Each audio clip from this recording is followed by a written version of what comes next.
po, ako po si Deborah Catalan at naway ma-inspire po kayo sa storya ng buhay ko as OFW at i-share nyo po yung link sa mga kakilala nyo po.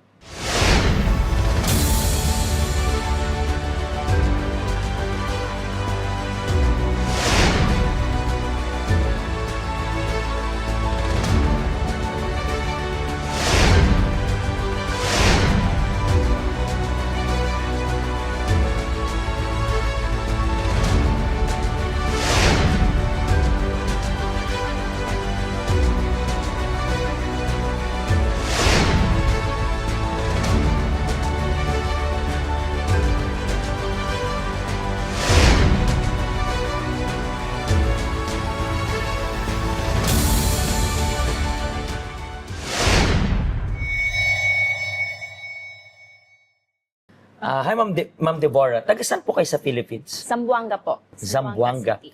And gano'n na rin po kayo katagal na nag-work abroad? 5 years and 7 months po. 5 years and 7 months. Dito lang ba sa Hong Kong? Sa Hong Kong lang po. Sa Hong Kong lang. Pero paano ka rin umabot sa point na this time kailangan ko na mag-abroad? Hindi naman po ako inubliga talaga. Yung palang yung gusto ko lang na maiba naman kasi sa Pilipinas po, factory worker po yung trabaho ko. So, yun na lang yung lagi. For 11 years, yun yung laging trabaho, bahay. So, sabi Pero ko, yung pagkatrabaho mo sa factory worker, sorry to cut you, sa Mindanao or sa Manila? Mindanao po. Sa Mindanao. po. And sa Mindanao, as a factory worker is maliit lang rin yung kita, Yes di ba? po. Kasi may mga provincial rate na nangyayari. Yes po. So, within 11 years, parang paulit-ulit na lang. Yes po. And then Paulit-ulit na lang po yung cycle ng buhay. So, parang naengganyo na rin po dahil sa mga katrabaho ko na umalis at nag-abroad nga po. So, tinay ko lang pong mag-apply. Ang una mo talagang tinry is target is Hong Kong talaga? Hindi po, Singapore po. Singapore. Naka-ready na po yung aking application at for schedule to flight na po ako at may ano na po ako, may ticket na para Singapore. and then ano Kaya nangyari? lang, tinawagan po ako ng agency ng Singapore na hindi daw po ako lilipad ngayon kasi wala daw po akong experience na magbantay ng bata. So parang kinancel rin nila. Yes po. And then, yes, na-disappoint ka agad that Yes time. po. Kasi nag-resign po ako sa trabaho ko noon. So, And then gumastos ka na rin ng medyo yes po. malaki. May gasto na rin po. Nung tumawag sila, nakatanggap ka at least ng compensation o walang-wala talaga? Wala po. Wala po talaga. So paano ka, bakit ka pa rin nag-pursue na iba naman na bansa? Kasi po parang yung tinatawag na parang nahiya po ako kasi nag-resign nga po ako sa trabaho ko. So dahil doon, naghanap po ako ng ibang bansa at ito po yung Hong Kong. Ang Hong Kong po ang may nag-offer sa akin and at 3 weeks lang po akong nag-apply, may amo na agad. May amo ka na yes agad. Po, ganun So, kabilis po. With the span of how many months nakaalis ka? Parang Opo. Nasa 2 months lang 2 po months ako. lang. So parang may amo ka agad and then after parang more than a month, may visa na agad and then Yes alis po. na agad. Alis na po agad. And dito sa Hong Kong, nakailang amo ka na? 3 po. 3. Yes po. So how was the first employer? Yung first employer ko po is 5 months lang po ako doon. So, terminate on the spot po ako. Hating gabi po ako pinababa ng bahay na yun. Ano to rason? Ano po, kasi nagpaalam lang po ako yun na mag-exchange. May kasama po ako sa bahay. 2 po kami. Kasi mayaman na pamilya. So, nagpaalam po ako na mag-exchange kami ng holiday nung kasama ko. Kaya lang hindi po pumayag si amo. Nag-hysterical na po siya. Ang dami niya ng pinagsasabi, ang dami niya ng pumunta. Tapos yun na, pinapili niya po ako. Either I stay o bababa ako. Yung gabing yun. And then anong pinili mo? Bumaba po ako. Talagang Okay po, pinili mo na rin. pinili ko yung Parang bumaba. Parang- hindi mo na kaya yung, Yes po. yung pressure and everything. Yes po. Kasi nagtangka na rin po ako dong magpakamatay sa kanila. So, ano po, sobrang, kasi yung employer, yung unang employer ko po is, kumbaga, sa pinakamayaman dito sa Hong Kong, nandun yung list, nandun sila. Nandun yung mga ano nila. So, yung standard, sobrang taas po na hindi ko Kaya talaga. kasi And then first time mo pa. Yes po. So, lahat walang araw na hindi po ako nakakatanggap ng masasakit na salita mula sa kanya. So, parang Hindi mo na rin talaga Hindi kaya. ko na po nakaya nun. And then, so, umuwi ka ng Philippines that time? Hindi po ako nakauwi kasi nung time na yon is may COVID. So nandito ka that time. Nakastuck po ako dito sa Hong Kong with 2 months. So, walang income, Walang kahit income, ano. wala pong kahit na ano, nasa boarding house lang. Pero nagka-try ka rin maghanap ng employer that time? Nung time po na terminate ako, may agency po akong nilapitan. So, nakuha po agad ako at nagpirma po agad ng kontrata. So, Bagong kontrata. sa pangalawang amo mo naman, gano'ng katagal? 2 years po and nag-extend po ako ng 2 months. Bakit 2 months lang yung extend? Kasi po, nag-apply po ako para ibang bansa na naman. So, parang magko-cross Yes country po, ka. So, yun yung, cross-country po ako. saan mo sana plano na, Poland po yung ano po. May ano na po ako, working permit. Inaantay ko na lang po yung visa ko. So, dapat yung sa pangalawang employer ko is i-renew nila ako pero inayawan ko po. kasi nga dahil Kasi dito po sa... dahil dito sa And then, pag-apply ano ko. nangyari? Bakit di ka natuloy doon? Nagsara po yung agency ng Poland. So, hindi na nila makaya yung ano, bigla na lang po But do you think na nagsara talaga or parang scam? parang scam na rin po yun. Kasi, di ba, actually, I spoke to a lot of mga kababayan rin natin na the same thing yung dahilan. No, that's why I was thinking like this. Kung nagsara, okay, fine. Acceptable reason. Isang agency na nagsara. Pero kung almost same para sa lahat, parang there's something fishy na doon, di ba? Parang Yes. niloko na tayo.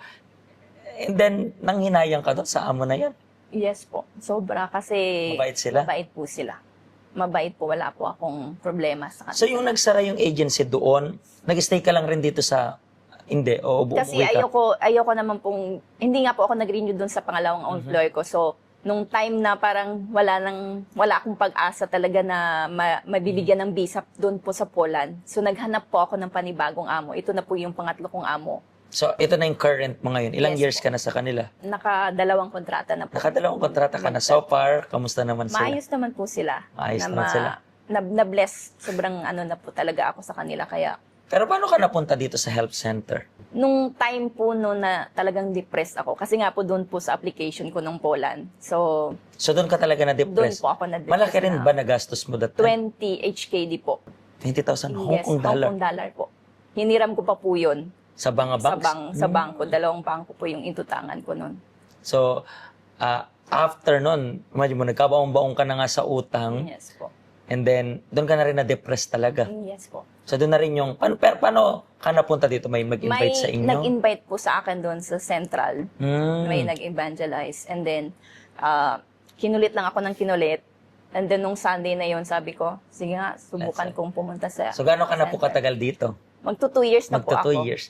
And then with these 2 years, alam ko, hindi naman magically magbabago yung lahat. Pero how are you now after this 2 years na nasa health center ka? Nung dito na po ako sa health center, sobrang natutunan ko lahat ng mga hindi ko natutunan dati. Yung kung paano i-handle yung sarili ko na huwag basta-basta magdesisyon. Huwag maingganyo sa mga anong Easy money, yes, ganun. easy money, yung mga pag-apply sa ibang bansa na kung para hindi naman talaga sa iyo kasi sobrang laki po ng gasto doon. At the same time, dito po sa health centers, naturuan ako kung yung direksyon. Lalo na sa finances ko, single po ako, so kailangang mag-save ng mag-save, hindi yung gasta lang po ng gasta. Very nice. Kasi may mga tao na, sabi mo nga, hindi naman kailangan pumasok sa utang, pero nakakapasok sa utang because lack of direction. Ikaw po, ano pong mapapayo mo sa mga kapwa mo ring OFW? Maybe, sabi natin, frustrate kasi the same situation. Kasi marami ditong cases na they are applying para sa cross-country, di ba? And then they keep on failing. And then, minsan inisip nila malas, inisip nila, madidepress sila. Ano mapapayo mo sa kanila? Sa mga kapwa ko pong OFW na nagbabalak na magko-cross country or papunta sa ibang lugar na para sa future, pero ano lang po, pag-isipan niyo po ng maayos. At the same time, may mga health center na kagaya nito na tutulong, magbibigay ng gabay, at this magbibigay ng gabay sa inyo kung paano nyo po ma-handle yan kasi mostly yung emosyon po talaga yung nagko-control sa ating mga Pilipino, sa ating mga OFW, kaya napupunta po tayo sa mga sitwasyon na hindi po natin inaasahan. So, I think that's a very powerful advice. And maraming salamat po sa pag-share ninyo ng inspirational story, I believe. And sana makaabot ito sa mga kapwa mo na they are planning. They are planning pero hindi nila napag-isipan ng maigi, padalos-dalos sa pagdesisyon. Hopefully talaga maabot itong video na ito para sa kanila. Maraming salamat po sa pag-special guest. At kayo rin po, paki-share nitong link para po sa lahat. And meron tayong help center na palaging nandito. Bukas, katulad niya ng natulungan, gusto rin po namin kayong matulungan. Pagpalain po kayo ng Diyos. Hello, ako po si Pastor Joshua dito po sa UCKJ Help Center dito po sa Hong Kong. At yung mga napanood nyo pong testimony ay mga testimony ng mga OFW dito sa Hong Kong. Pero I believe makaka-relate rin naman kahit nasaan po kayong bansa. Basta OFW. Ang help center po natin ay walang pinipiling religion. Base na rin po sa name, Health Center. Kung kailangan nyo po ng karagdagang information, nandito lang po sa baba lahat ng information na kailangan ninyo. Kontakin nyo lang po kami at magiging masaya po kami na matulungan ka, ma-assist ka, nasaan man po kayong bansa. Pagpalain po kayo ng Diyos.